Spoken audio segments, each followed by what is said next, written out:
오늘 하나님께서 우리에게 주시는 말씀 함께 보도록 하겠습니다. 오늘 하나님께서 우리에게 주시는 말씀은 갈라디아서 4장 12절에서 20절의 말씀입니다.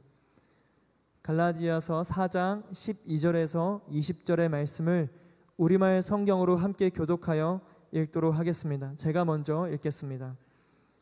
형제들이여, 내가 여러분과 같이 됐으니 여러분도 나와 같이 되기를 바랍니다. 여러분은 내게 아무런 해도 끼치지 않았습니다.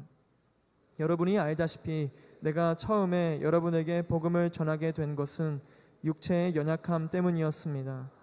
그리고 내 육체의 연약함이 여러분에게 시험거리가 될 만한 것이었는데도 여러분은 비웃거나 멸시하지 않았고 도리어 나를 하나님의 천사처럼 그리스도의 예수처럼 환영해 주었습니다. 그런데 여러분의 복이 어디에 있습니까? 나는 여러분에게 증언합니다. 여러분은 만약 할 수만 있었더라면 여러분의 눈이라도 빼서 내게 주었을 것입니다. 내가 여러분에게 진실을 말해서 여러분의 원수가 됐습니까? 그들이 여러분에게 열심을 내는 것은 좋은 뜻으로 하는 게 아니라 여러분을 이간하고자 함입니다.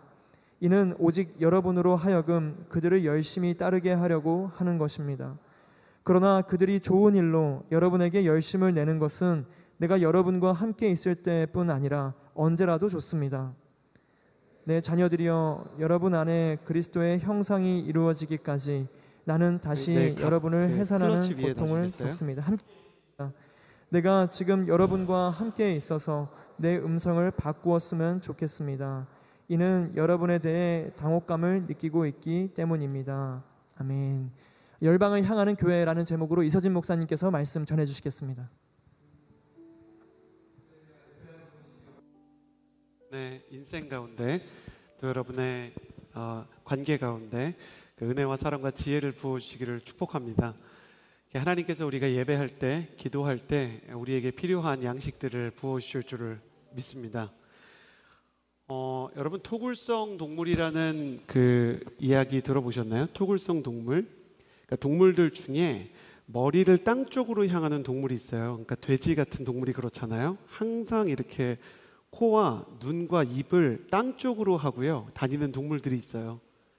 이 친구들은 왜 그러냐면 땅속에 숨겨져 있는 감자나 고구마와 같은 그 숨겨져 있는 곡물들을 찾아서 먹으려고 하는 습성이 있는 거예요. 땅속에서 항상 그 고구마와 감자와 같은 거를 캐먹기를 원하기 때문에 늘 땅에다가 그 코를 묻고 흙 냄새를 맡으면서 다니는 이 토굴성 동물들에게는 머리가 땅을 향했다라는 특징 외에 특이한 특징이 한 가지 더 있는데요. 그것은 뭐냐면 이 친구들은 스스로의 힘으로 머리를 하늘로 들 수가 없다는 거예요. 목 근육과 뼈와 그리고 이쪽을 이루고 있는 모든 기관이 땅 쪽을 향하는 것이 자연스럽게 세팅이 되어 있기 때문에 그런 거죠. 그러다 보니 태어나서 죽을 때까지 자연스럽게 자력으로 한 번도 하늘을 볼 수 없는 채로 살아가는 토굴성 동물들도 심지어 있다고 합니다. 코뿔소와 같은 동물도 그렇고 돼지도 그렇고요. 근데 이 친구들이 하늘을 볼 수 있는 유일한 타이밍이 있어요. 그게 언제냐면 뒤로 발라당 넘어졌을 때입니다.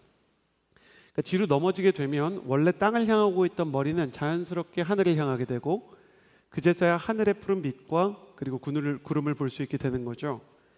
그래서 이 현상에 대해서 한 국내 작가가 이런 그 책을 썼어요. 돼지는 넘어져야 하늘을 본다. 그런데 이것에 대한 글을 읽으면서 그런 생각을 하게 되었던 것 같아요. 성경은 끊임없이 우리한테 하늘의 것을 생각하라고 이야기를 하는데 우리 입장에서는 하늘의 것을 생각하기가 너무 어려운 때가 많은 거예요.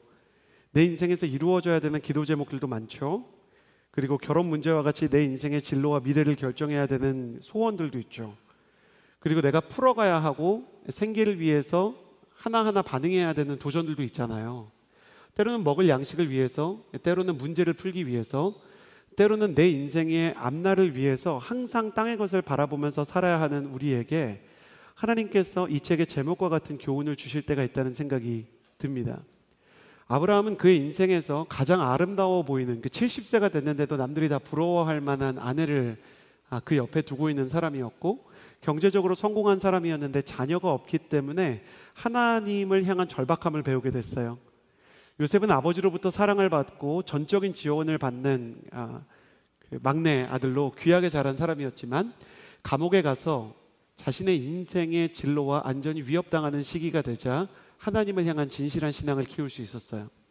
이집트의 왕자로 자란 모세도요, 사람을 손으로 쳐 죽이고도 어떠한 처벌도 받지 않을 거라고 자신할 만큼 자신의 인생에 대해서 자부심이 있었지만, 그러나 오히려 그 일을 통해서 정치적인 견제를 받아 광야로 쫓겨나고 나서야 이 사람은 비로소 하나님의 임재를 바라보게 되었던 것이고요.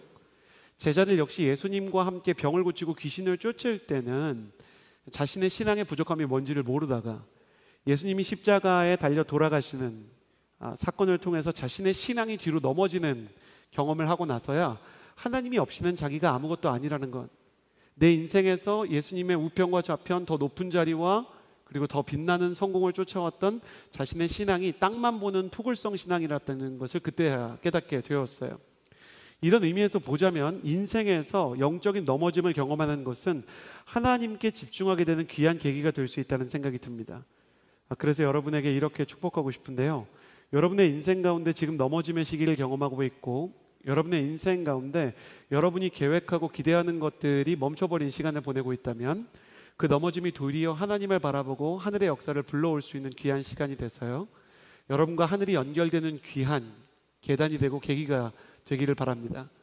여러분이 약할 때, 여러분이 넘어졌을 때, 여러분이 연약하고 굶주렸을 때 더 가까이에서 다가오시는 하나님, 그분께서 여러분의 인생 가운데 하늘의 영광을 보여주시고 하늘의 은혜를 체험시켜 주시는 귀한 밤이 되기를 예수님의 이름으로 축복합니다.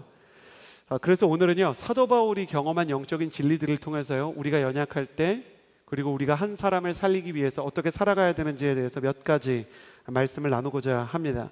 첫 번째로 나누고 싶은 것은요, 12절 상반절의 내용입니다. 12절의 말씀을 같이 한번 읽어보았으면 좋겠는데요, 같이 읽겠습니다. 시작. 형제들이여, 내가 여러분과 같이 됐으니. 아멘. 사도 바울이 짧은 두 문장을 연이어서 말해요. 형제들이여, 나는 여러분과 같이 됐으니 여러분은 나같이 되기를 바랍니다. 비슷한 구조죠. 나는 여러분같이 되고 여러분은 나같이 되기를 바랍니다. 이게 어떤 의미일까? 사도 바울이요, 선교 여행 중에 갈라디아에 도착해서요, 갈라디아 사람들의 음식을 먹고 갈라디아 사람들의 문화를 따르고요, 갈라디아 사람들의 문화를 이해하고 그들의 풍습을 존중하면서 복음을 전하기 시작합니다. 갈라디아 사람들에게 맞춘 것은 단순한 이유였어요. 그들을 향한 영적인 사랑이 있었기 때문입니다. 우리가 아울리치를 가면 잘 먹지 않는 향신료가 담긴 음식을 먹을 때가 있습니다. 저는 개인적으로 그 태국에서 팍치라고 불리는 그 고수라고 불리는 거 있잖아요. 그거를 이렇게 잘 먹지 못합니다. 저는 비염이 있어서 계절이 바뀔 때마다 이렇게 조금 숨 쉬는데 어려움을 겪는데, 놀랍게도 그 고수를 먹으면 숨 쉴 수 있는 기적이 일어나게 되더라고요. 그럼에도 불구하고 숨 쉬기 위해 굳이 고수를 찾아 먹지 않으려고 하는, 차라리 숨을 못 쉬어도 그걸 먹고 싶지 않아 하는 사람인데, 그런데 제가 아울리치에서 그거를 꼭 먹을 때가 있습니다. 그거는요, 저의 취향을 묻지 않고 아울리치에서 현지에 계신 성도님이나 지도자분이 고수를 듬뿍 넣어주실 때예요. 그럼 저 그거 못 먹는다라고 말하지 않습니다. 제가 이렇게 존경하는 목회자 중에 얼바인 온누리교회 박신웅 목사님이 계신데요, 박신웅 목사님이 중국 오지에 선교를 간 적이 있어요. 근데 거기에 갔더니 닭 목만요, 닭 머리만, 그러니까 목 부분까지 포함한 닭 머리만 수백 개를 이렇게 쌓아주시는 거예요. 그러니까 이분이 그거를 보고, 이거는 선교지의 호의를 무시할 수 없어, 그러고 닭 머리를 씹어 먹기 시작했어요. 그러니까 현지인이 말리더래요. 그 목만 먹는 거라고. 그러니까 한국이랑 똑같이 목살은 먹는 건데 머리는 안 먹는 건데, 너무 과도하게 해서 중국 현지 분들이, 그 오지에 계신 분들이 이렇게 얘기했다는 거예요. 야만인이다, 이렇게 얘기했다는 거예요. 그래요. 사도 바울이 자기가 본래는 좋아하지 않은 음식들을 먹고 자기가 원래 하지 않은 일들을 합니다. 여러분도 그런 경험 있지 않으세요? 춤추는 거 어려워하는 형들이 춤출 때가 있는 거예요. 제가 어느 팀이라고 이야기하기 굉장히 조심스러운데, 제가 이번 아울리치 그 팀 중에 어떤 팀이 그 춤을 추는 영상을 교역자를 통해서 이렇게 봤어요. 그게 춤이라는 거를 알아보는데 굉장히 오랜 시간이 걸렸어요. 그걸 하면서 그분들도 되게 어려워하는데 열심히 그 연습한 흔적은 보이는 거니까 더 마음이 아픈 거예요. 열심히 연습했는데 춤인 거를 알아보기가 되게 어려워서 그 현지에 계신 분들도 이게 행위 예술인지 뭔지 이렇게 이해하기 어려워서 이렇게 힘들어하는 경우들이 있는 거고요. 사시나무처럼 떨던 누나들이 아이들 수십 명 앞에서 막 구연동화하는 거예요. 국내 아울리치 가서. 그런 거 왜 합니까? 여러분 일반적인 환경에서 여러분이 막 길거리를 가다가 춤을 추겠습니까? 아니면 애들을 보고 구연동화를 해주겠습니까? 왜 그렇게 하냐면 선교지와 그 땅의 영혼들이 좋아한다 그러면 뭐라도 하는 것입니다. 그들에게 맞춰주고 그리고 그들에게 복음을 전하기 위해서 그들의 마음과 닮아있는 연결될 만한 무언가를 하는 겁니다. 왜 그렇게 합니까? 그걸 사랑이라고 부를 수 있는 거예요. 저희 아버지는 참 그 전형적인 한국의 이렇게 아버지세요. 좀 무뚝뚝하시고 물론 좀 그 온누리교회를 다니셔서 부드러운 분이셨지만 그래도 좀 말수가 적으시고 감정 표현이 서툰 분이셨어요. 근데 저희 부모님이 캐나다에 사니까 저는 3년 5년에 한 번 이제 부모님을 뵙거든요. 그러면 되게 가슴이 아파요. 아버지 어머니가 많이 나이가 들어 계세요. 몇 년 만에 보니까 나이가 들어가는 것만큼 아버지는 더 감정 표현이 이렇게 어려우실 때가 있다고 느끼는 것 같아요. 한국 남자들 다 그렇듯이.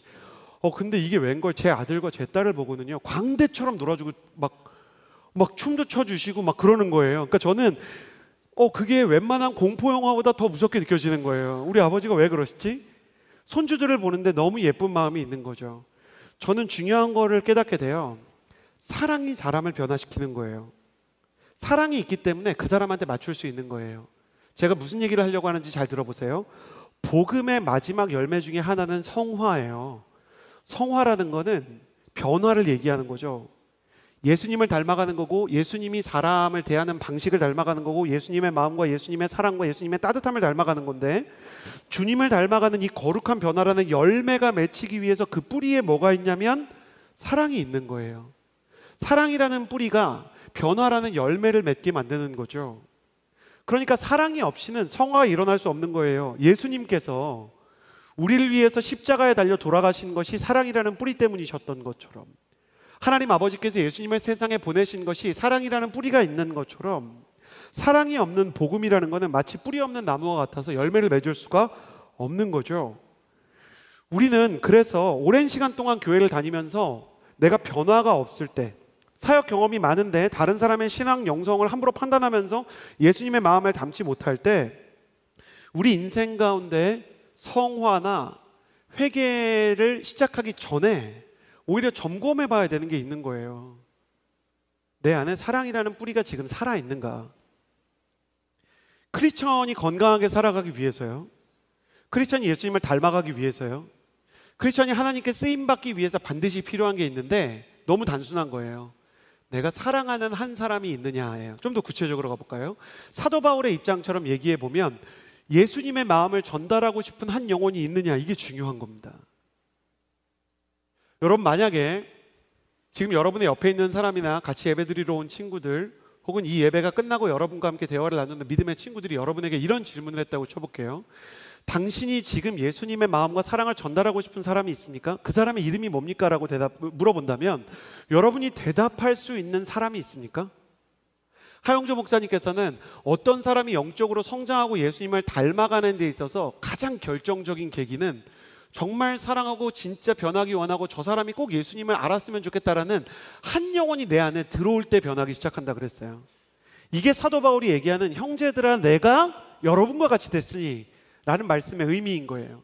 그 사람들을 사랑하고 그 사람들에게 예수님을 전하기 위해서 내가 당신과 같이 될 수 있다. 제 아버지가 춤을 추는 것처럼 춤을 잘 못 추는 형제들이 춤을 추고 그리고 구연동화를 하기 어려워하는 사람들이 막 떠오는 게 많은 MBTI가 I로 시작하는 사람들이 그런 거를 하는 것처럼 내가 그런 거를 해서라도 정말 구하기 원하는 사람이 있는가?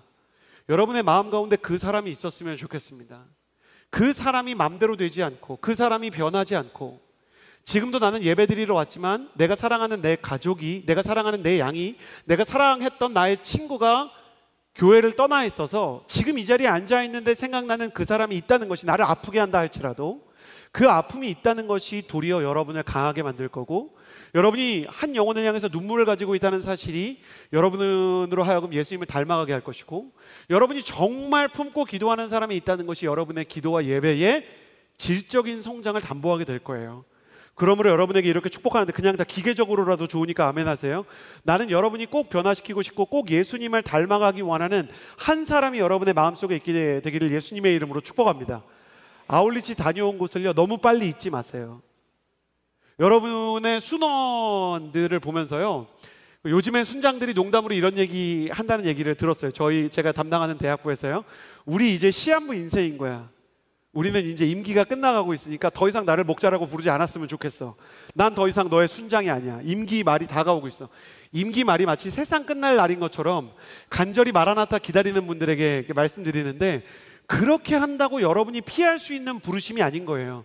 순장은 안 할 수 있어요. 근데 한 영혼을 돌보고 살리는 건 하나님이 어떤 사람의 인생 전체를 통해서 꼭 하고 싶은 일이고, 내 인생의 존재 목적 자체는 청소기가 청소를 할 때 의미가 있는 것처럼, 식기세척기가 설거지를 할 때 의미가 있는 것처럼, 여러분의 인생과 저의 인생이 의미를 가질 때는 누군가의 영혼을 변화시키고 성장시키고 그의 마음 가운데 예수 그리스도를 집어넣을 때 제 기능을 하는 거란 말이에요. 이 말의 무서움은 뭐냐면, 반대로 말하면 이걸 안 하잖아요. 그러면 마치, 여러분 진짜 비참한 거 뭔지 아시죠? 운동하겠다고 당근마켓에서 그거 이렇게 실내 사이클 사놓고 그거 빨래 널어놓는데 쓰시는 분들 계시잖아요. 그 모습만 봐도 비참하지 않습니까? 그러니까 굴곡되고 왜곡되고 깨어진 나의 의지를 보는 것 같지 않으세요? 그것처럼 우리는 우리의 존재 목적을 상실할 때 비참하고 깨어지고 허무할 수밖에 없는 거예요. 왜 내 인생이 허무한가? 내가 사랑하는 사람이 없기 때문입니다. 왜 내 인생이 방향을 잃었는가? 살리고 싶은 영혼이 없기 때문입니다. 왜 내 인생에는 영적인 동력과 성장이 멈췄는가? 내가 정말 돌보는 사람이 없기 때문이에요. 사랑하는 여러분, 다시 한번 축복합니다. 사랑하는 사람, 돌보는 사람, 그 사람이 정말 예수님 알았으면 좋겠다라는 한 영혼이 여러분의 인생 가운데 있게 되기를 예수님의 이름으로 축복합니다. 복음 빼고는 양보해 주세요. 순장 여러분은 죄송합니다. 먹고 싶은 것도 좀 얘기하지 말고 순원이 먹자는 거 드세요. 아무리 마라탕이 먹고 싶어도요, 떡볶이 먹으러 가는 겁니다. 아무리 내가 커피를 마시고 싶어도 티를 마시러 가는 겁니다. 아이스 초코 먹는 거고, 그리고 아무리 내가 베테랑을 보고 싶어도 그래도 롯데월드 가는 겁니다. 놀이기구가 질색이어도 같이 그 사람한테 맞춰서 하고 싶은 걸 같이 해주는 겁니다. 나는 여러분에게 선한 할아버지의 영성이 있게 되기를 예수님의 이름으로 축복합니다. 문제가 있는 순원을 보면 이렇게 생각하세요. 아, 손자다. 그러니까 문제가 있는 양을 보면 생각하세요. 손녀다. 그러면서 그 사람을 위해서 내가 여러분같이 되었다라고 말할 수 있는 그런 사랑의 맞춤형 사역자들이 될 수 있게 되기를 바랍니다. 사도 바울은 그러나 이렇게 얘기합니다. 내가 여러분과 같이 됐으니 12절 후반절을 읽겠습니다. 함께 읽겠습니다. 시작. 여러분도 나와 같이 되기를 바랍니다. 여러분은 내게 아무런 해도 끼치지 않았습니다. 여러분도 나처럼 되기를 바란대요. 내가 먹는 거 당신한테 양보해 줄 수 있어요. 내가 당신이 영화 보자고 하면 영화 볼 수 있고, 당신이 난 여름이 너무 싫은데 여름에 그 산책을 하자 그래도 내가 해줄 수 있어요. 근데 하나는 당신이 날 따라왔으면 좋겠어요. 그게 뭐냐면, 내가 예수님을 향해서 가지고 있는 마음, 그리고 예수 그리스도께서 내게 주신 복음. 사도 바울은 이방인을 위해서 여러분이 아시는 것처럼 율법에 대해서도 다 양보했어요. 안식일을 지키지 않아도 주님께서 당신을 사랑한다고 이야기했고, 사람들이 할례를 하지 않아도, 사람들이 율법에서 금한 음식을, 오징어 같은 거를 먹어도 하나님께서 당신을 구원하는데 문제가 없다고 이야기했어요. 그러나 구원을 받기 위해서 반드시 예수 그리스도와의 관계를 견고히 해나가야 된다는 것만큼은 변함이 없었어요. 사도 바울은 정말 멋있는 사람이에요. 양보할 수 있는 건 뭐든지 다 양보할 수 있는데, 양보할 수 없는 건 절대로 양보하지 않는 사람이었던 거예요. 모든 관계에는요, 본질이 존재합니다. 가령 우리가 결혼 준비를 할 때 색상이라든지 침대 위치 같은 거는 여기로 갈 수도 있고 저기로 갈 수도 있어요. 스튜디오에서 사진 찍는 사람도 있고 스스로 사진 찍는 사람도 있을 수 있어요. 이런 것들은 얼마든지 서로 양보해도 상관없는 것들이에요. 저는 여러분이 그런 거에 막 목숨 걸고 싸우지 않게 되기를 바라요. 결혼을 할 때도 보면 비본질적인 거에서 싸움이 나가지고 너무 큰 싸움이 나는 경우가 진짜 많은 거예요. 제가 이렇게 얘기해서 죄송한데 성경의 얘기는 아니고 그냥 제 생각인데요. 제가 관계의 지혜를 가지고 얘기하면은 웬만하면 형제들이 양보하는 게 좀 좋아요. 책상 색깔 이런 거 있잖아요. 그러니까 너무 이렇게 그런 거에 목숨을 걸지 않아도 돼요. 그런데 점검해야 되는 게 있어요. 이거는 양보할 수 없고 이거는 바꿀 수 없다가 있는 거예요. 그건 뭐냐면, 결혼을 하는 동기는 서로에 대한 사랑과 존중이 있어야 된다는 거죠. 제가 결혼 준비를 할 때 저희 아내가 스튜디오도 마음대로 하고 신혼여행도 가고 싶은데 다 가고요. 그리고 이제 아내가 뭐 이렇게 가구나 뭐 배치 같은 거 하고 싶은 거 다 좋았어요. 근데 제가 결혼하고 나서 진짜 이렇게 발끈했던 때가 있는데, 아내가 운동을 하러 그 피트니스 센터에 갔는데 그 PT 하는 선생님이 PT도 안 끊는 저희 아내한테 자꾸 말도 걸고 운동도 가르쳐 주겠다 그러고, 그리고 이제 연락처도 알려주겠다고 얘기하는 거예요. 그리고 저희 아내는 그게 너무너무 기쁜 거죠. 그래서 저한테 알려주는 거예요. 물어보더라. 이렇게 몸 좋고 잘생긴 이렇게 연하 남자가 내가 결혼한 거를 모르고.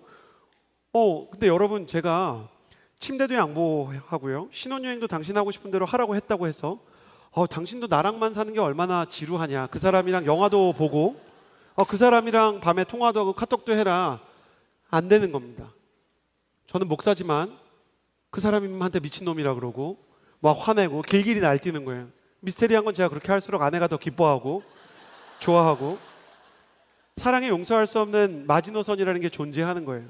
하나님께서 율법에 대해서 다 양보해 주세요. 여러분이 염색을 하든 피어싱을 하든, 여러분이 어떤 음식을 좋아하든, 하나님께서 그러한 것들에 대해서 여러분에게 뭐라고 얘기하지 않으세요. 여기 이 자리에서요, 제가 온누리교회 성도로 있을 때, 하용정 목사님 살아계실 때요, 킥보드가 직수입으로 들어와서 정말 소수의 어린이들만 탈 때였어요. 그러니까 문화적 선구자들이 동부이촌동에 많이 살던 그때 킥보드라는 외국의 신물물을 어떤 아이가 가지고 와서 그 너무 자랑스러운 거예요.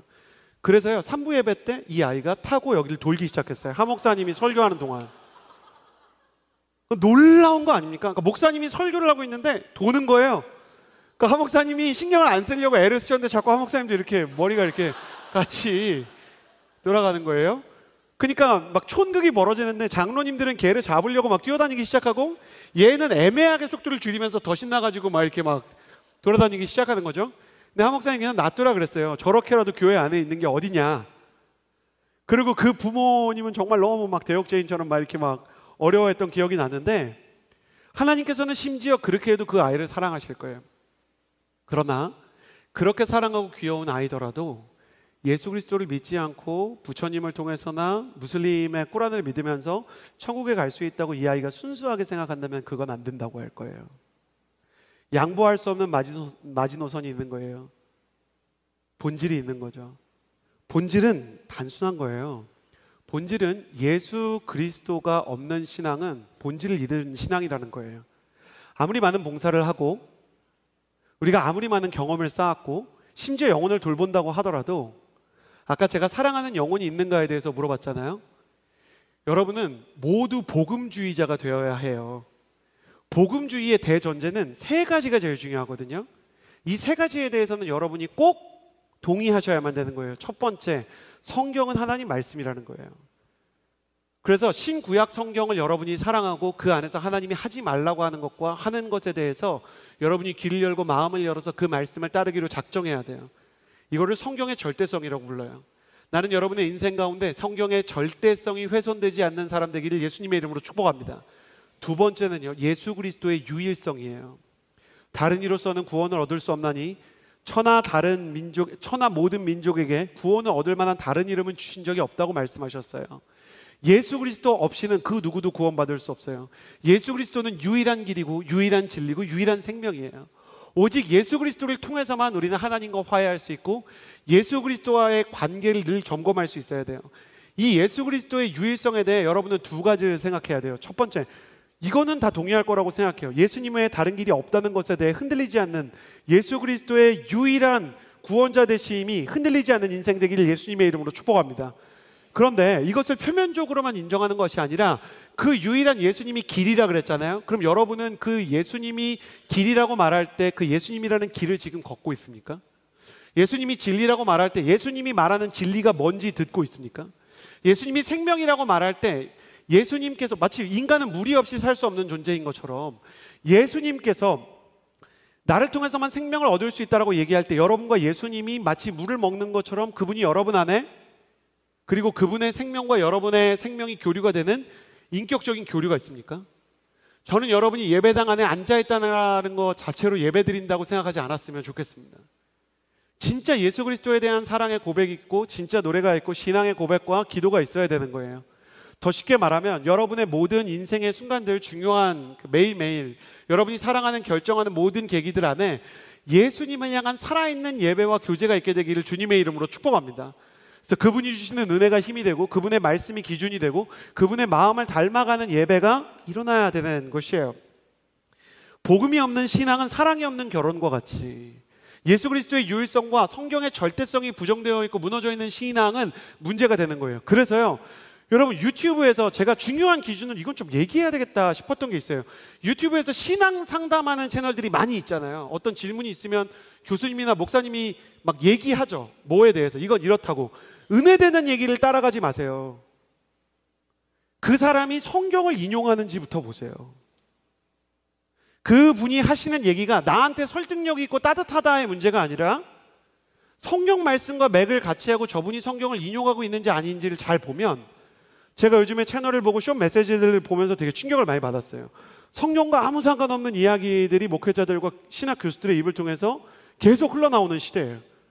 성경이 인용되고 성경이 읽혀져야 돼요. 성경이 이야기하고자 하는 바가 뭔지를 알아야 되는 거예요. 사도 바울이 다 여러분한테 맞출 수 있대요. 근데 복음과 성경에 대해서는 너희가 나한테 맞춰야 된대요. 성경의 말씀을 들으라는 거예요. 사랑하는 여러분, 사도 바울이 복음에 대해서는 양보할 수 없다 그랬어요. 성경의 절대성, 예수 그리스도의 유일성, 그 이야기를 선명하게 하고 있는 사람이 아니라면 싹 다 의심하시면 돼요.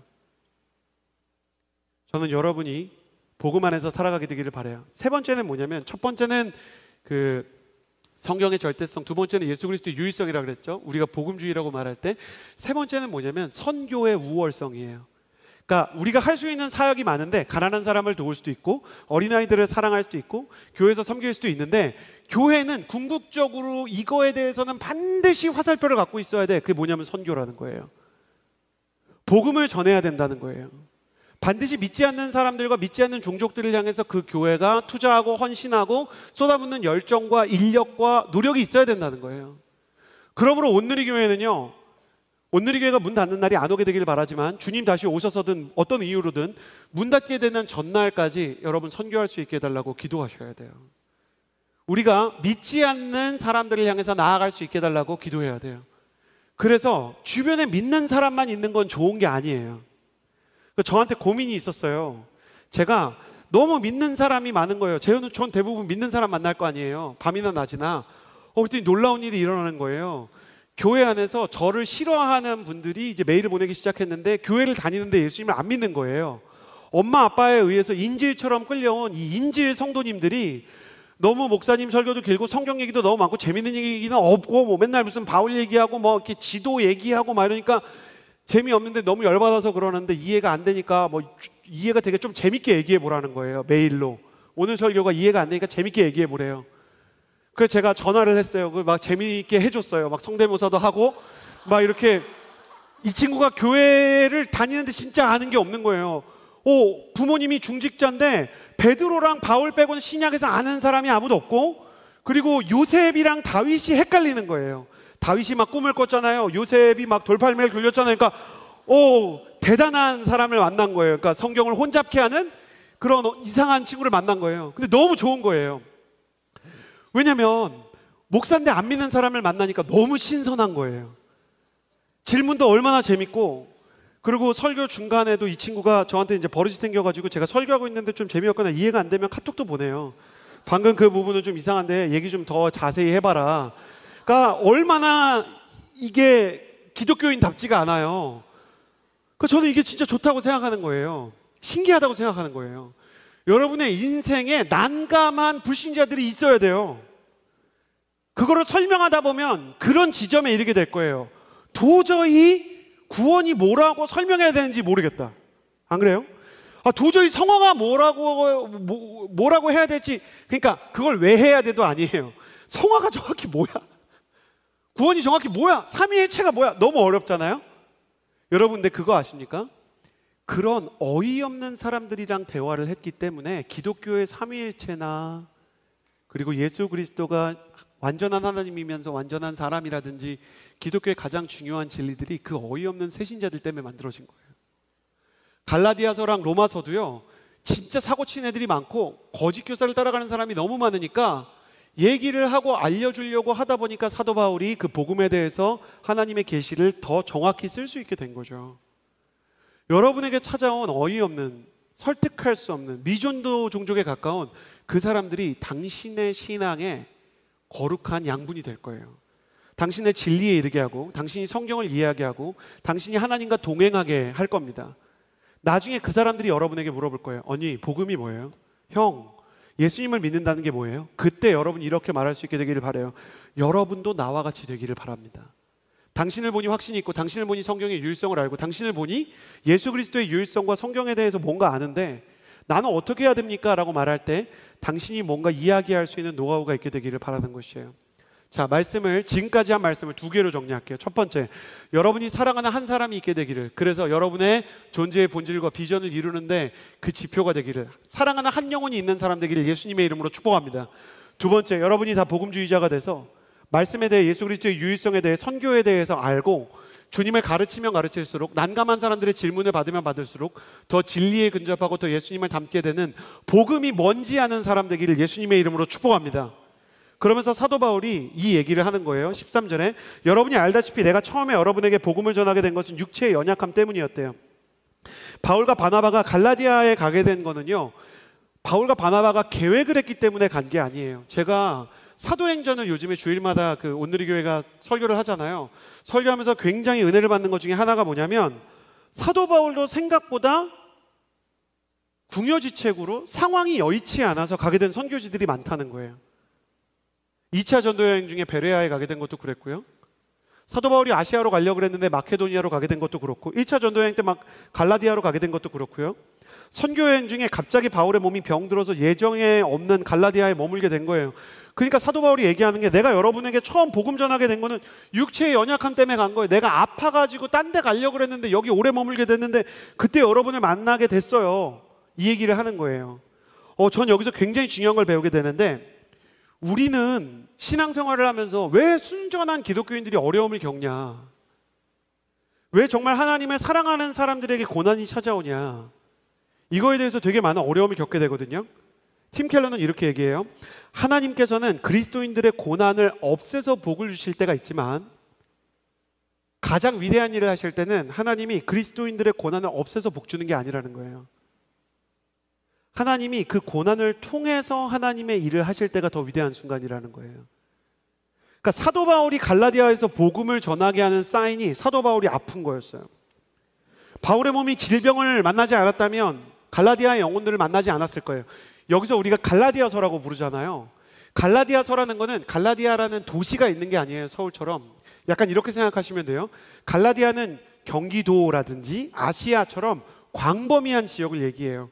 최소한 신학자들은 사도 바울이 갈라디아에서 6개에서 10개 이상의 교회를 세웠다고 보고, 이런 갈라디아서와 같은 서신을 회람 서신이라고 불러요. 그러니까 A, B, C, D, E, F 교회가 있는데 교회가 순서대로 그거를 돌아가면서 열람하게 했던 서신이라는 거예요. 갈라디아에 있는 교회들에게, 그러면 우리한테 직관적으로 이해되기 쉽게 하려면 경상도에 있는 교회들에게, 경기도에 있는 교회들에게, 이런 식으로 광범위한 지역에 사도 바울이 편지를 쓴 건데, 광범위한 지역이 있었다는 것은 사실 많은 사람들이 그 지역에서 돌아왔다는 거 아니겠어요? 사도 바울을 통해서 연합할 수 있는 여러 교회가 있다는 거 아니겠어요? 사도 바울이 복음에 큰 결과를 얻고 많은 영혼이 돌아오게 되었던 이 갈라디아의 선교는 바울이 몸이 아프지 않았으면 못 가게 되었다라는 이야기인 거예요. 때로는 우리가 아무리 기도해도, 아무리 두드려도 열리지 않는 문이 있어요. 막 몸이 엄청 아픈데 아무리 기도를 해도 그게 몸이 안 나.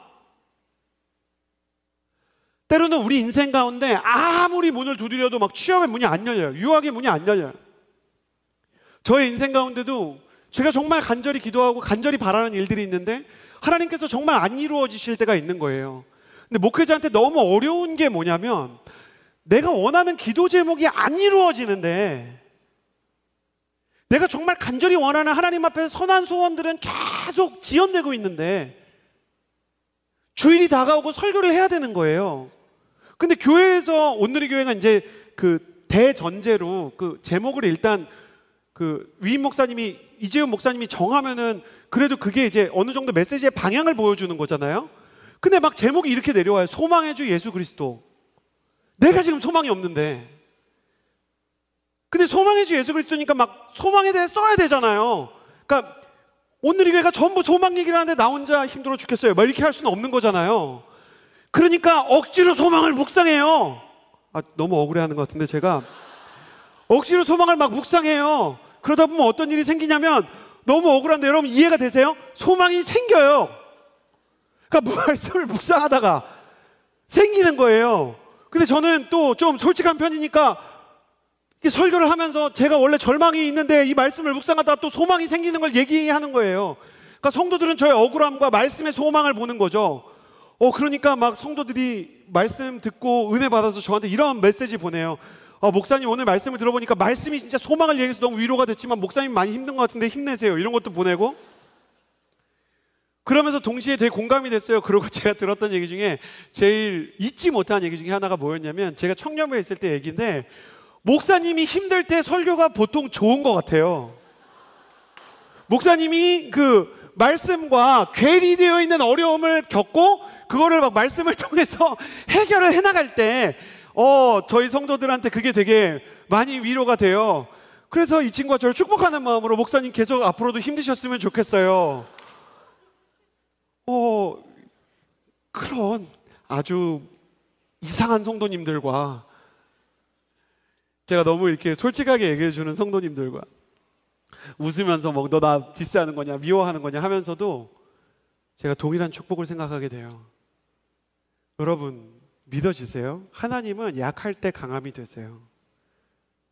하나님은 완벽한 사람을 통해서, 너무 강한 초인적인 사람을 통해서만 일하는 게 아니고요, 저처럼 소망의 주를 묵상해야 되는데 너무 작은 일로, 너무 별것 아닌 일로 하나님한테 서운해 있는 사람을 그대로 하나님의 소원 가운데로 이끌어 주시고 쓰는 거예요.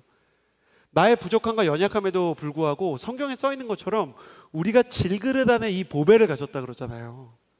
그러니까 내가 부족하고 연약함에도 불구하고 하나님께서 내 안에 주시는 소망이 있다는 게 보이기 때문에 사람들에게 오히려 접근 가능한 완전한 소망인 거예요.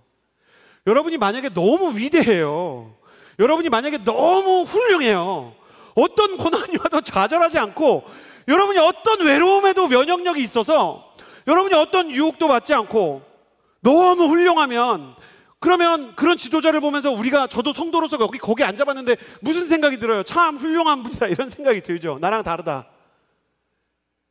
근데 여러분 스스로를 보세요. 저를 보는 거예요. 우리가 얼마나 한심해요. 우리가 얼마나 작은 일에 휘둘려요. 우리가 얼마나 작은 일에 섭섭해하고 사람의 말 한마디에 흔들려요. 근데도 불구하고 하나님의 말씀이 소망해 주라고 하니까 예수 그리스도 안에 있는 능력에 대해 나눠 죽고 예수로 사는 삶이 연약함에도 불구하고 가능하다 그러니까 믿음을 갖고 가는 거잖아요.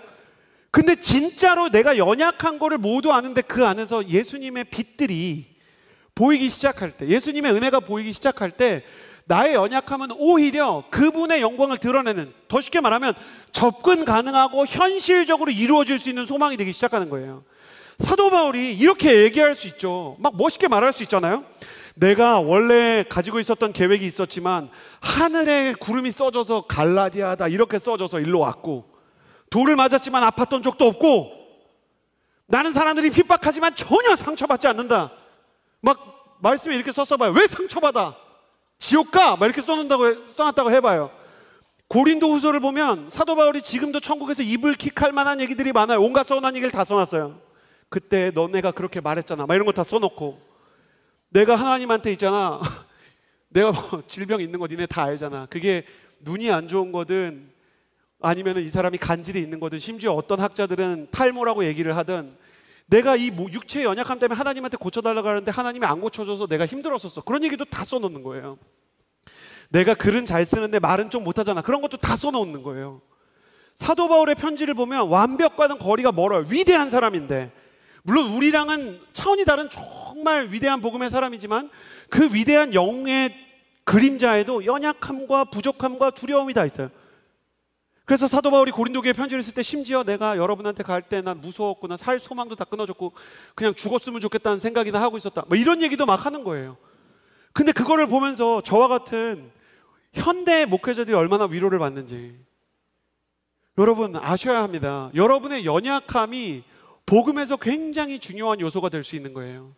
여러분이 그렇게 연약한데도 불구하고 주님께서 여러분을 사랑하시고 포기하지 않으시고 여러분을 세워서 여러분을 복음의 통로로 쓰시기로 작정했다는 사실이 하나님의 비밀이고 가장 큰 하나님의 전략인 거예요.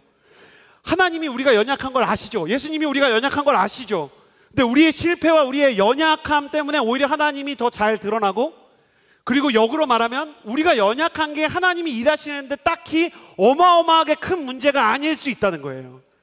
너가 부족하고 너가 연약하고 너가 무너져 있는데 그 말은 너 그대로 살아도 괜찮아, 이 말은 절대로 아니에요. 회개하고 바뀌어야 되지만 내가 너를 바꿀 수 있어. 너가 지금 부족한 사람을 예수 그리스도의 형상으로 만들 수 있어.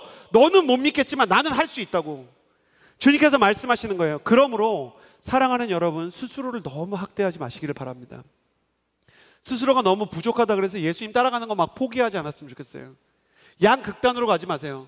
너무 연약해서 주님이 날 쓸 수 없다 그러고 막 자책과 정죄로 막 빠져가지고 그냥 막 주님과의 관계를 끊지도 마시고요. 너무 자존감이 높아서 난 너무 위대해가지고 하나님이 쓰실 만하다 그런 착각도 하지 마시고요. 내가 연약한데도 불구하고 하나님이 나를 쓰시기로 작정하셨고 나의 연약함이 하나님께서 일하시는 통로가 되고 도구가 된다는 믿음이 있게 되기를 예수님의 이름으로 축복합니다.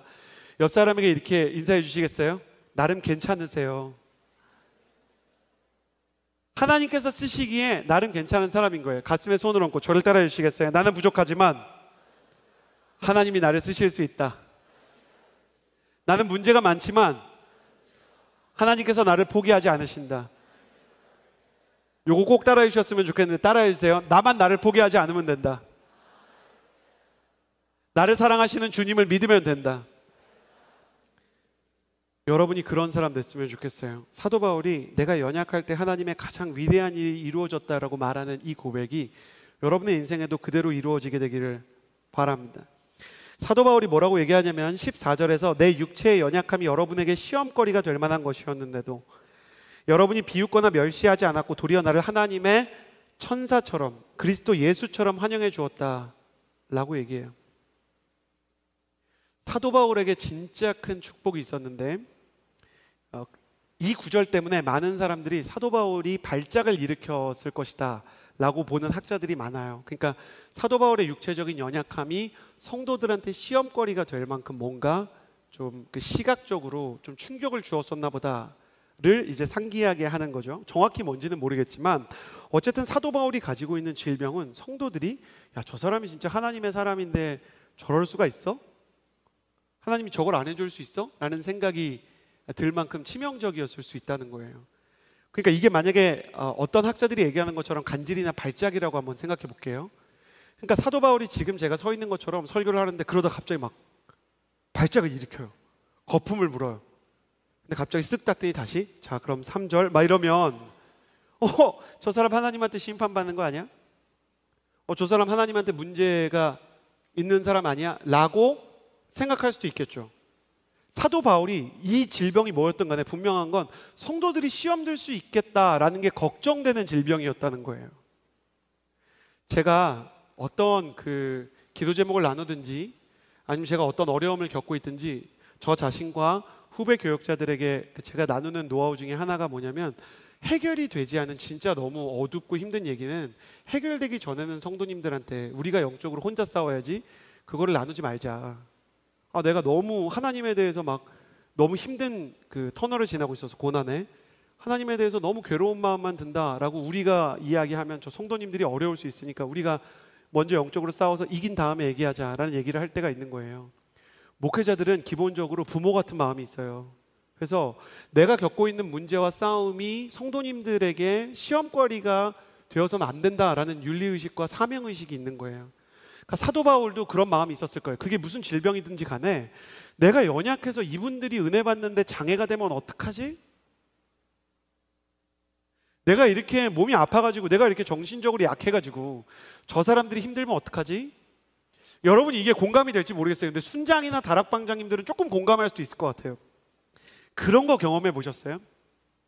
내가 너무 한심해서 양들한테 미안한 거예요.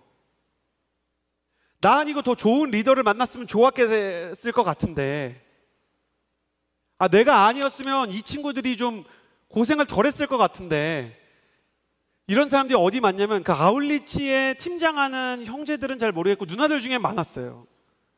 그러니까 여러분이 저 같은 팀장을 만나가지고 그래서 막 울면은 약간 도전 골든벨 같은 울지 마 약간 이런 분위기 되는 그런 거 있잖아요. 근데 진심으로 진짜 너무너무 미안한, 사도 바울이 미안했던 거예요. 자기가 아픈 거 자기가 감당하는 건 괜찮은데 성도들한테 시험 될까 봐. 근데 사도 바울한테 하나님이 주신 위로가 있었어요. 이게 앞 내용이랑 이어지는 건데, 우리가 연약해도 하나님이 쓸 수 있다, 내가 가장 연약할 때 하나님이 가장 힘든 시간을 쓰셨다라고 이야기하는 이 상반부를 완성시키는 두 번째가 뭐냐면, 사도 바울이 하나님의 계획을 이뤘기 때문에만, 그러니까 하나님의 복음이 전해졌기 때문에만 위로를 받은 게 아니라 자기 연약함에 대해서 좀 연약하면 어때요? 라고 말하는 사람들을 통해서 사도 바울이 위로를 받았다는 거예요. 말씀을 보세요. 그렇게 써 있잖아요. 여러분이 내 육체의 연약함이 시험거리가 될 만한 것이었는데도, 내가 볼 때 걱정될 정도였는데 뭐라 그래요? 여러분이 비웃거나 멸시하지 않고 도리어 나를 격려해 줬습니다. 이거는 정말 쉬운 말인 거예요.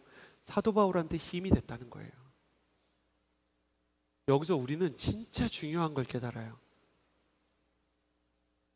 여러분 저를 봐주시겠어요? 정말 중요해요. 여러분한테 능력이 있어요. 그리스도 예수의 몸된 교회인 성도 모두에게는 빼앗기지 않는 힘이 있어요. 그게 뭐냐면 여러분의 리더를 살릴 수 있는 생명력이 있어요. 여러분의 지도자들을 충만하게 할 수 있는 능력이 팔로워들한테 있다는 거예요.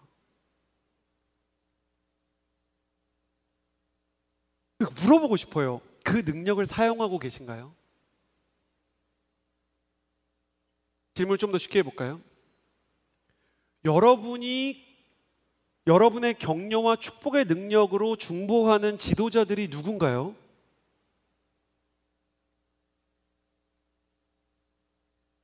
지금 사도 바울이 갈라디아 교회 성도들을 통해서 어마어마한 위로와 능력을 받았다고 얘기하잖아요. 반대로 말하면 성도들과 팔로워들의 중보와 축복이 없이 한 지도자가 하나님의 일을, 한 교회가 하나님의 일을 완벽하게 끝낼 수 없다는 거예요. 어떤 의미? 할 수도 있겠죠. 그러나 너무너무 힘겹다는 거예요. 그거는 진짜 약간 어떤 느낌이냐면 기름 막 다 떨어져 가는데 경부고속도로에 막 주유소 없이 계속 달리는 그 불안한 운전자의 심정인 거예요. 너무너무 힘든 거예요. 근데 여러분이 기도를 해주면 갑자기 없던 주유소가 생기는 것 같은 상황인 거예요. 여러분이 기도를 해주면 여러분의 기도를 통해서 한 교회가 일어날 수 있고 위대한 영적 지도자가 여러분의 중보를 통해서 살아날 수 있다는 거예요. 저한테는 제가 가끔 이야기하는데, 하용조 목사님께서 살아계실 때 지워지지 않는 후회가 있어요. 당시 하용조 목사님께서 몸이 아픈 거를 모르는 사람이 없었어요. 근데 저는 초인처럼 생각했어요. 저의 기도 따위가 그분에게 무슨 도움이 되겠는가. 근데 그분이 돌아가시고 나서 제가 정말로 많은 후회를 했어요. 영원히 살아계실 것처럼 생각했는데 너무 갑자기 떠나신 거예요. 그리고 제가 그때 정말 크게 다짐했던, 그리고 제가 지키고 있는 다짐이 있어요. 나의 지도자들을 위해서 기도를 하겠다는 헌신을 너무 큰 후회와 함께 배우게 된 거예요. 어떤 정말 바른 영적인 진리들은 가장 심한 아픔과 함께 마음에 새겨지는 것 같아요. 여러분 저를 보시겠어요? 온누리교회가 있는 게 당연해 보이시잖아요. 한국 교회가 예배를 자연스럽게 드리는 게 너무 자연스러워 보이잖아요. 종교의 탄압 없이 우리가 주일마다 예배를 드릴 수 있는 게 너무 당연하다가 우리가 상징적으로 우리가 교회에 오고 싶어도 올 수 없었던 일을 경험했었죠. 코로나 때. 그때 우리 모두가 경험하지 않았습니까? 모든 것이 은혜라는 노래를 우리가 왜 그때 많이 불렀죠? 그 코로나 때 그 찬양 진짜 많이 불렀잖아요. 내가 누려왔던 모든 것들이, 내가 지나왔던 모든 순간이 당연한 게 아니라 하나님의 은혜였다고 그렇게 울면서 노래를 불렀는데, 우리 기억에서 벌써 그런 충격적인 사건들이 다 지나가요. 좋은 게 좋은 줄 모르고 이러다가 꽂히고 나서 또 봄이었다는 걸 그때 알게 되겠죠. 우린 그렇게 살지 말아야 될 거예요. 여러분, 여러분의 순장을 위해서 여러분의 부모님을 위해서요. 이재훈 목사님과 온누리교회를 위해서, 한국교회를 위해서, 선교지를 위해서 기도해야 돼요. 선교사님들이 거기 있는 게 당연한 게 아닌 거예요. 선교사님들이 거기에서 땀 흘리고 피 흘리고 자기의 젊음을 정말 연탄처럼 다 태워서 선교하고 있는 거 당연한 거 하나도 없고, 수많은 선교사님들이 우울증에 도전과 그리고 낙심과 상처에 시달리는 분들이 많은데도 그걸 삼키면서 복음을 전하고 있고, 이재훈 목사님도 로잔 대회를 전후해서 수많은 공격을 받지만 온누리교회를 위해서 묵묵히 가고 있고, 온누리교회를 지켜왔던 수많은 기도의 사람들과 지도자들은 각자 영적인 시험과 각자 영적인 공격 앞에 다 서 있어요. 사도 바울은 성경에서 이렇게 얘기해요. 여러분이 나를 하나님의 천사처럼 그리스도의 예수처럼 환영해 주었습니다. 그리고 이 고맙고 힘이 되었다는 말이 성경에 기록되었다는 것은 성도들의 의무고 성도들의 능력이고 성도들의 위력이 여기에 있다는 거예요. 여러분, 여러분에게 당연하게 주어진, 여러분에게 정말 은혜의 근거가 되는 예배들과 여러분에게 은혜의 통로가 되는 지도자들과 목회자들과 여러분의 순장과 부모님과 선교사를 위해 중보기도 하는 사람이 되기를 예수님의 이름으로 축복합니다. 근데 제가 이런 설교를 가끔 하는데 놀라운 이메일을 하나 받았어요. 제가 하나 얘기해 드릴게요. 뭐라 그러냐면, 근데 그 분이 사실은 나쁜 분이어갖고 제가 기도했는데 그 좋은 목사님 아니었으면 어떡해요? 막 이런 질문을 어떤 친구가 한 거예요. 그런 생각을 해본 적이 없어요. 그러니까 자기가 어떤 목사님이 기도했는데 그분이 사실 나쁜 분이면 어떡하냐. 성경에 뭐라고 써 있냐면, 만약에 우리가 누구를 위해서 축복했는데 그 사람이 그 축복 받기에 합당하지 않으면 그 축복이 나한테 온대요. 그러니까 할 때 인색하게 하지 마세요. 어차피 합당하지 않으면 나한테 오는 거니까 하는 거예요. 기도하는 거예요. 여러분, 한국 교회도요, 선교사님도요, 여러분의 순장도요, 이제 임기가 교체될 여러분의 청년부의 모든 리더십도요, 여러분의 기도와 축복 없이는 아무것도 할 수 없을 거예요. 저는 여러분이 갈라디아 교회의 성도들처럼 연약한 사도 바울을 사도 되게 하는 그런 격려와 축복과 중보의 사람 되기를 예수님의 이름으로 축복합니다. 주님께서 이런 이야기를 말씀 가운데 써주신 거죠. 그러면서 사도 바울이 19절과 20절에서 이렇게 얘기해요.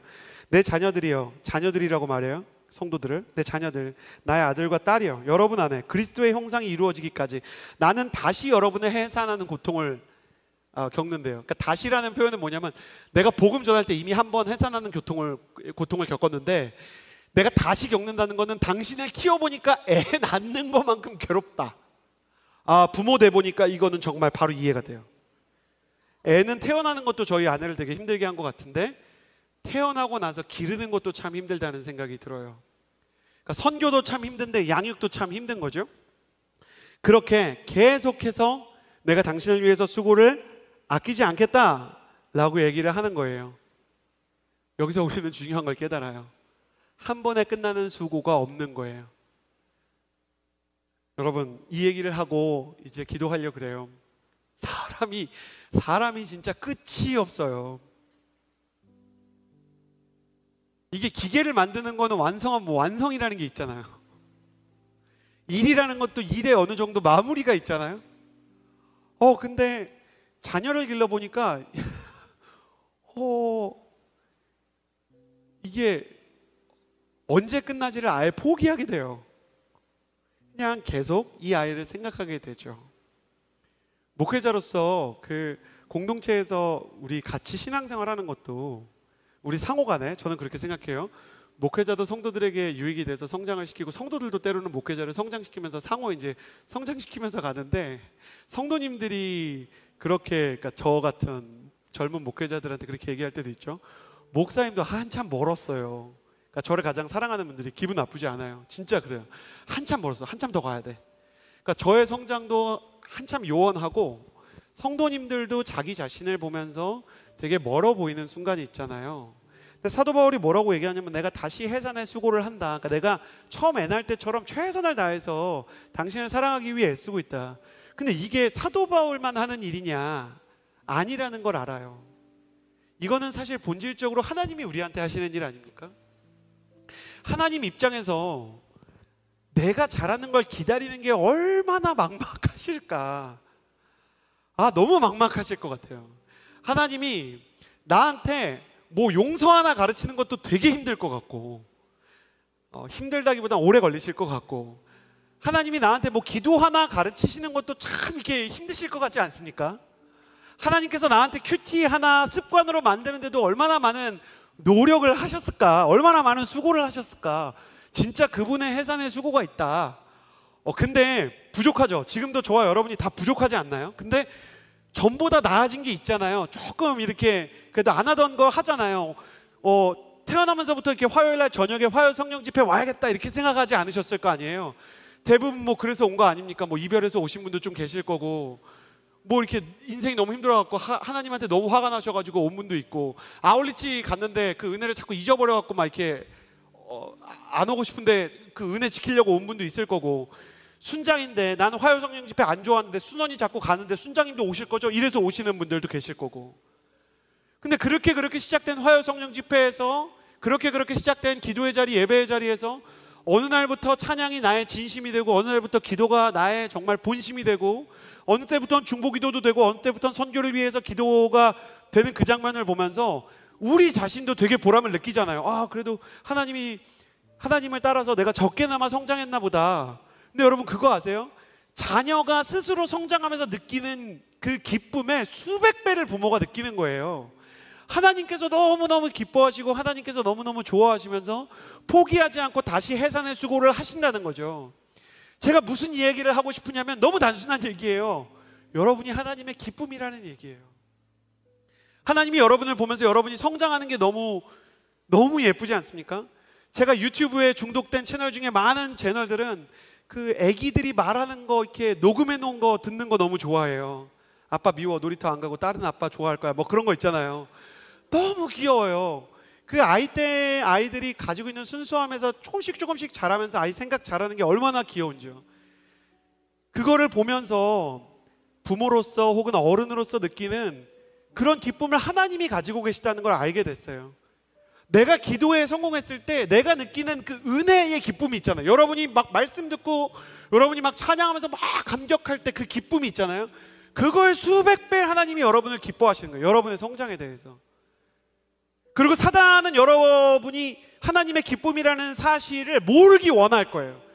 그게 우리 신앙의 가장 기초적인 능력이고 동력이고 양분이기 때문에 하나님이 나를 기뻐하셔서 나를 포기하지 않으셔서 사랑하셔서 우리가 성장하는 거를 보고 너무 좋아하신다는 거를, 우리가 하나님의 기쁨이라는 걸 사단이 알기를 원치 않을 거예요. 근데 여러분이 어디까지 왔든지 여러분 하나님의 기쁨이에요. 주님이 여러분이 너무 좋으셔서, 주님이 여러분이 성장하는 게 너무 기뻐서 해산의 수고를 하고 화요 성령 집회를 만들고 온누리교회를 만들고 조선에 선교사를 보내신 거예요. 하나님은 지금도 여러분이 성장할 수 있다고 믿으셔서 지금도 수고하시고 앞으로도 수고하실 거고요.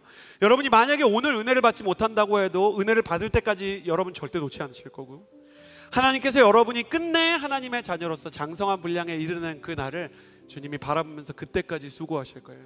그 주님이 너무 좋지 않습니까? 우리 주님이 너무 좋다고 생각되지 않나요? 그래서 이 시간에 함께 기도하면서 나아가기를 원합니다. 기도할게요. 자, 하나님께서 나를 사랑해 주시고 나를 포기하지 않으셔서, 하나님께서 나의 성장에 기뻐해 주셔서, 하나님께서 나를 놓지 않으시고 해산의 수고와 양육의 수고를 정말 주님께서 버리지 않으셔서 나도 그 주님께 더 큰 기쁨이 되고 싶어요. 그런 분들 자리에서 일어나시겠어요? 아버지, 난 아버지한테 기쁨을 드리고 싶어요. 내가 잘하는 것이 당신께 정말 기쁨이 된다면, 하나님과 우리는 운명 공동체 아닙니까? 우리의 성장이 곧 하나님께 기쁨이고, 우리의 믿음이 성장하고 우리가 복음을 전하고 한 영혼을 품는 것이, 우리가 하나님의 다른 자녀인 믿지 않는 집 나간 동생을 불러와서 다시 아버지와 화해시키는 것이 아버지에게 기쁨이 된다면, 나는 아버지의 기쁨으로 살고 싶어요. 나는 정말 나의 남은 인생을 통해서 주님께 더 큰 감격을 드리는 사람이 되고 싶어요. 주님께 더 큰 보람을 느끼게 하고 싶어요.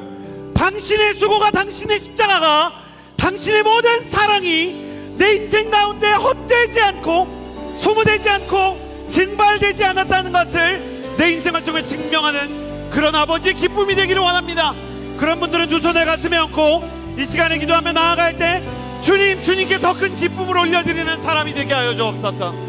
주님, 나의 믿음과 나의 사랑의 성장으로 더 크게 주님께 감격을 올려드리는 사람이 되게 하여 주옵소서. 한 찬양의 가사처럼 나 주님의 기쁨 되기를 원합니다. 그 마음을 가지고 주여 3번 부르짖고 기도합시다. 주여 주여 주여 내 아버지 주님 마음 내게 주소서. 나를 향하신 주님의 뜻이 이루어지도록 주님 마음 내게 주소서. 주님 마음 내게 주소서. 내 아버지 주님 마음 내게 주소서.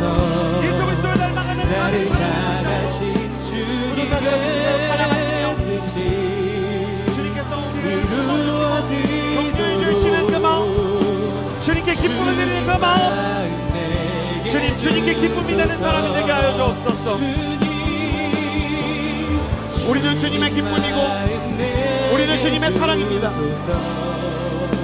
물론 우리가 죄를 지을 때 우리가 하나님 앞에서 하나님이 원하시지 않는 잘못된 길을 갈 때 하나님께서 우리를 보시며 근심하시고 슬퍼하시고 아파하실 때도 있지만 주님, 우리가 주님의 믿음을, 주님께서 우리에게 주신 믿음을, 또한 예수 그리스도가 가지고 계신 그 사랑을 하나님 쏟치며 나아가기를 다짐하며 결단하며 살아갈 때 주님께서 우리 인생 가운데 필요한 은혜와 사랑과 성령의 기름 부음을 내려주실 것을 믿습니다.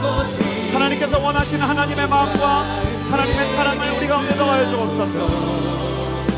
하나님, 우리가 주님과 함께 주님의 기쁨, 주님의 영광, 주님의 마음을 닮아가 하나님의 사랑을 낼 수 있도록 도와주옵소서. 주님께서 우리를 기뻐하시고 주님께서 우리를 사랑하십니다. 그가 너로 인하여 기쁨을 이기지 못하시며 너를 잠잠히 사랑하시며 즐거이 너를 인하여 기뻐 부르시리로다. 하나님께서 우리를 사랑하시고 하나님께서 우리를 위하시고 그리스도께서 우리를 위해서 십자가에 달려 돌아가셨기 때문에 하나님 아버지 그 영광스러운 생명을 하나님께서 우리에게 주셨으므로 우리는 죄인임에도 불구하고 생명을 얻게 되었습니다. 주님, 우리가 주님을 따르며 주님과 함께 전진하며 주님께서 기뻐하시는 성령의 사람으로 살아가자 하옵소서. 주님, 우리가 주님이 주시는 그 사랑과 감격 안에서 더 큰 기쁨과 더 큰 사랑을 드리는 주님께 기쁨과 감격이 되는 자녀가 될 수 있도록 도와주옵소서.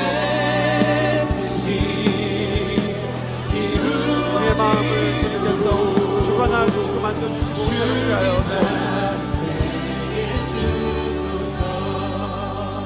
주님께서는 우리가 우리의 믿음을 성장시키고 또 예수 그리스도의 모습을 닮아 사랑할 때도 기뻐하시지만 우리 안에 있는 죄를 버리고 또 우리가 그 죄에서 돌이킬 때 하나님께서 기뻐하시며 감격하시는 줄을 믿습니다. 그러므로 이 시간에 기도하기를 원합니다. 하나님, 내가 당신을 슬프게 하는 일들이 있습니다.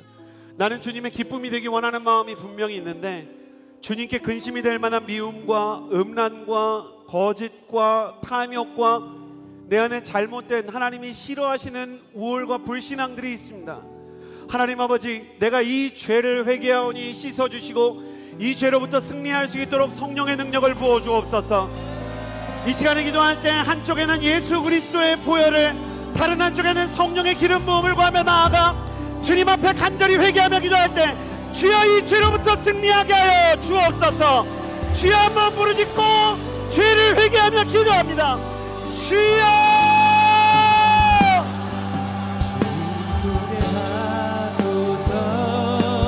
선하신 하나님 아버지,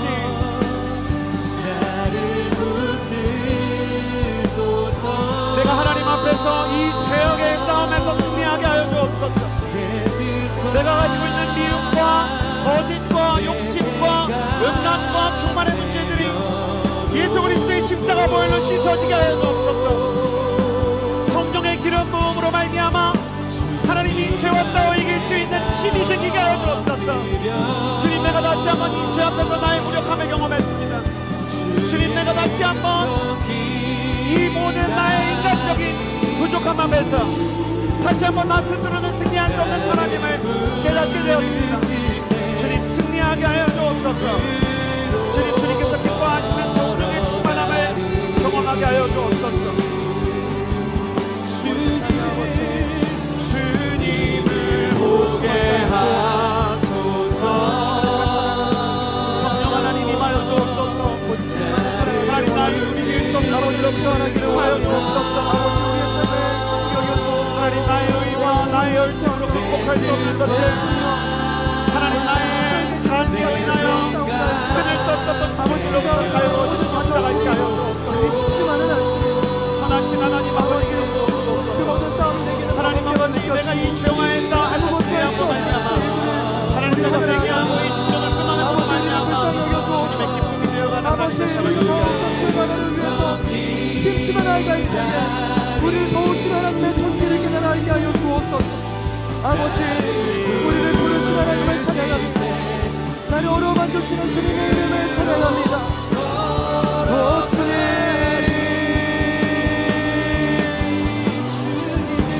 주여, 오 주님,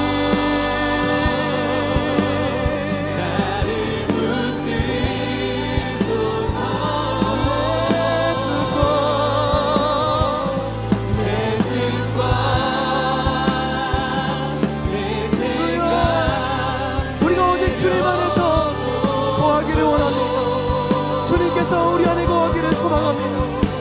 아버지, 피 흘리기까지 싸워 승리할 수 있는 예수 그리스도의 보혈로 우리를 덮어 주옵소서. 주여,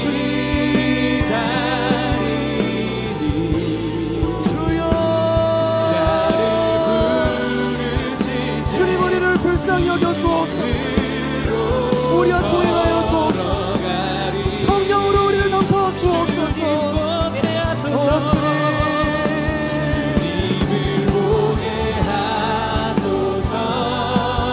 아버지, 오직 주님으로, 주님 한 분만으로 우리가 만족하기를 원합니다. 우리가 어떠한 상황에 놓여있든지, 우리가 맞이한 현실이 무엇이든지 오직 주님만을 붙잡게 하여 주옵소서.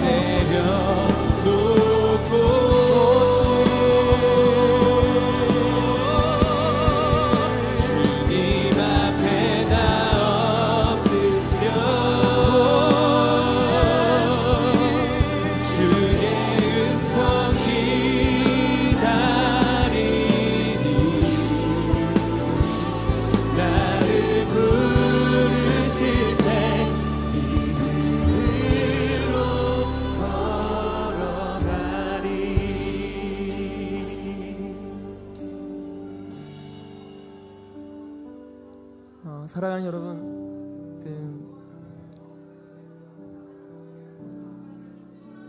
하나님께서 저희 가정에 한 달 전에 한 아이를 주셨어요. 이제 29일, 이제 딱 한 달 되는 시점을 지나가고 있는데요. 그 친구가 조금은 더럽게 느껴질 수도 있겠지만 방귀 뀌는 것조차 버거워하거든요. 배에 힘을 주고 이제 변을 보는 걸 힘들어해요. 그래서 막 발버둥 치면서 얼굴이 시뻘개집니다. 고통스러워해요. 그럴 때 할 수 있는 거는 이렇게 배 마사지를 해주고 안아주고 세워주고 하는 거거든요. 그러고 나서 그 친구가 방구를 끼거나 변을 보잖아요. 그러면 그렇게 박수가 절로 나와요. 잘했다, 수고했다, 이런 얘기가 나오더라고요. 우리가 삶에서 마주하는 죄악들, 그리고 하나님 앞에서 더 순전하게 나아가고자 하는 이 발버둥 침들, 얼굴이 시뻘개질 때까지 노력하지만 그래도 잘 되지 않는 삶의 순간이 얼마나 많은가요? 그래서 사랑하는 여러분, 하나님께서 그 모든 순간에 사랑의 손길로 우리를 도우실 줄로 믿습니다. 그리고 우리가 작게나마 승리했을 때, 우리가 그 일을 해냈을 때, 우리가 하나님 앞에서 순전하게 그 사랑을 해냈을 때 주님께서는 우리보다 더욱 기뻐하시는 하나님이신 줄로 믿습니다. 우리 함께 기도하며 나아갈 때, 사랑하는 주님, 우리가 피 흘리기까지 싸워서 승리할 수 있는 믿음을 허락하여 주옵소서. 하나님 보시기에 아주 자그마한 일조차 우리가 그 안에 해낼 때 하나님께서는 우리보다 더욱 기뻐하시는 주님이십니다. 우리가 힘들어할 때 그 일들을 도우시는 하나님을 찬양합니다. 주님만을 의지할 수 있는 우리가 되게 하여 주옵소서. 우리 함께 주의 이름 한번 부르짖으며 기도하며 나아갑시다. 주여, 아버지, 우리가 어떠한 노력에 있든지, 우리가 어떠한 고군분 조항 속에 무슨 노력을 하든지 우리를 가장 잘 아시고 우리의 작은 고난조차 도우시는 하나님을 찬양합니다. 아버지, 주님께서 우리를 도우십니다. 주님께서 우리와 함께 하십니다. 우리가 가장 힘들어할 때 나 혼자 고군분투하고 있는 것만 같고 내가 혼자서 애쓰는 것만 같을 때 하나님께서 우리를 지켜보고 계십니다. 하나님께서는 우리를 이미 알고 계십니다. 우리의 모든 수고를 알고 계시고 지켜보시며 우리를 도우시는 주님, 아버지, 우리가 그 하나님을 신뢰하고 믿음으로 나아가게 하여 주옵소서.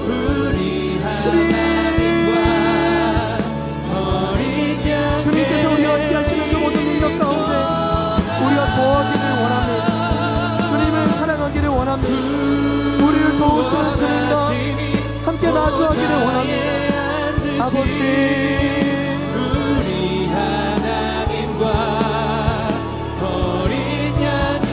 우리를 도우시는 하나님, 내가 깨닫지 못할 때에도, 내가 두 눈을 감고 나 혼자 애를 쓰고 있다고 밟아놓치고 있을 때조차도 하나님께서는 우리를 향한 손길을 버린 적이 없으십니다. 우리를 향한 그 사랑의 눈길을 거두신 적이 없으십니다. 주님, 우리의 작은 승리조차도 기뻐하시는 하나님, 우리의 작은 노력조차도 잘했다 칭찬하시는 주님, 아버지, 그렇게 주님 안에서 우리가 승리하게 하여 주옵소서. 주여,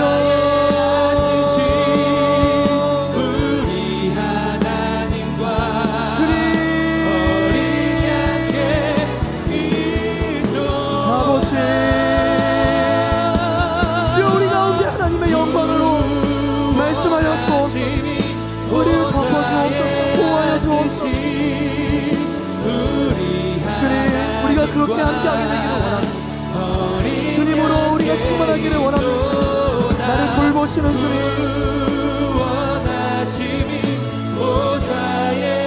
아버지,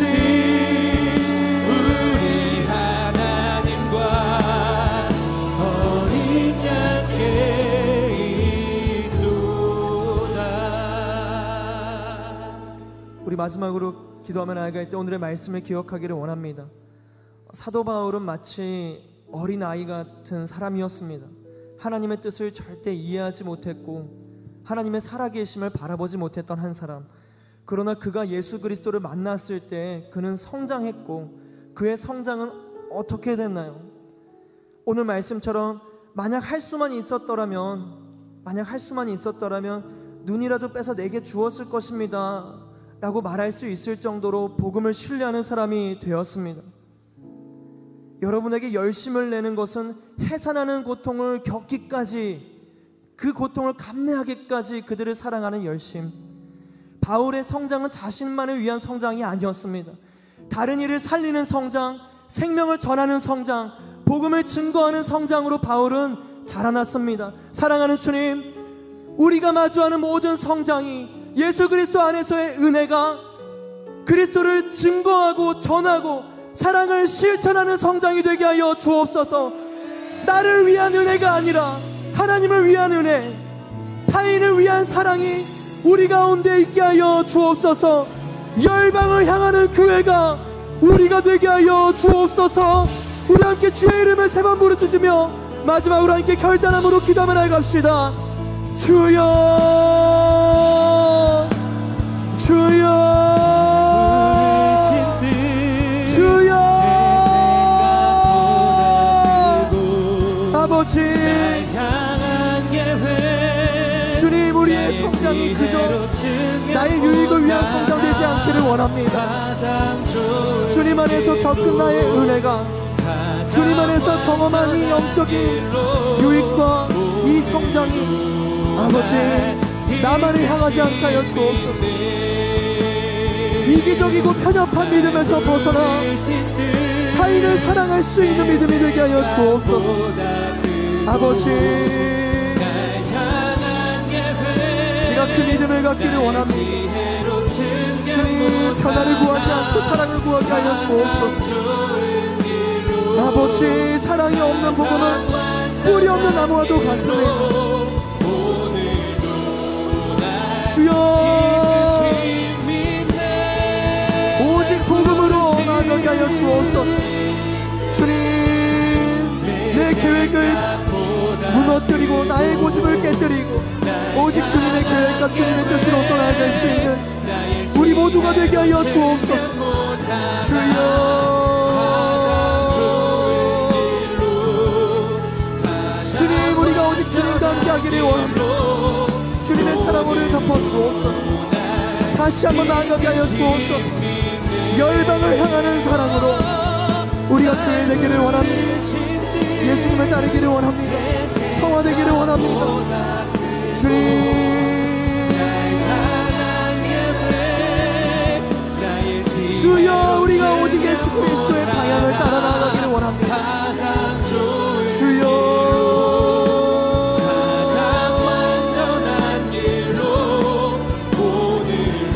주님 우리 가운데 역사하여 주옵소서.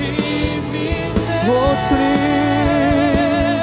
날 부르실 듯 내 생각보다 크고 날 향한 계획 나의 지혜로 승량 못하나 가장 좋은 길로 가장 완전한 길로 오늘도 날 이끄시니 날 부르신 뜻 보다 크고 날 향한 계획 나의 지혜로 승량 못하나 가장 좋은 길로 가장 완전한 길로 오늘도 날 이끌시 마지막으로 우리 고백하며 나아갑시다. 날 부르신 오 주님 날 향한 계획 나의 지혜로 증량 못하나 가장 좋은 길로 가장 완전한 길로 오늘도 날 이끄시니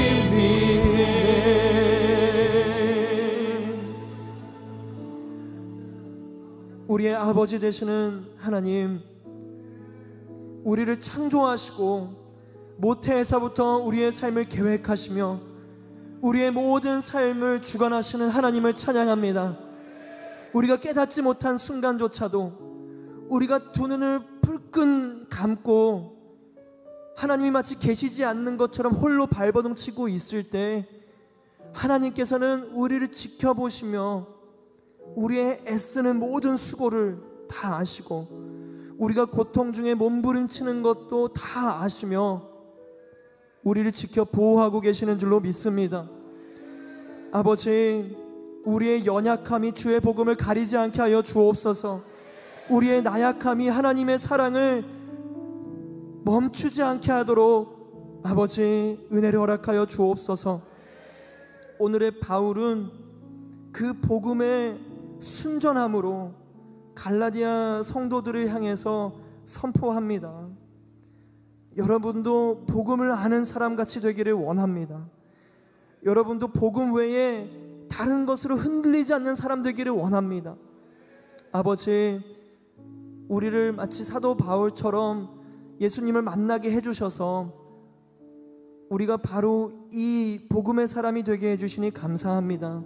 우리가 가정에서나 직장에서나 캠퍼스에서나 어느 인간관계에서나 오직 복음을 증거하는 한 사람 되게 해주시고, 우리가 만약에 해산하는 고통, 정말 그 아픈 고통을 겪게 되더라도 타인을 사랑하며 복음을 증거할 수 있는 하나님의 사람 되게 하여 주옵소서. 성령께서 감옥과 고난을 예견한다 하실지라도 우리는 죽을 각오로 주 예수 그리스도의 이름을 위해 달려갈 수 있는 하나님의 사람 되기를 원합니다. 아버지, 그렇게 우리를 인도하여 주옵소서. 우리 주 예수 그리스도의 은혜와 하나님의 사랑과 성령의 교통하심이 해산하는 고통을 감내하고로사도 오직 복음을 증거하기를 소망하는 모든 하나님의 사람들, 열방을 향하는 모든 교회된 이들을 축복해 주시는 그 하나님의 손길 위에, 그리고 지금도 그 복음을 증거하는 선교사님의 가정과 그 사역 위에 이제로부터 영원토록 함께 하옵시기를 간절히 축원하옵나이다. 아멘.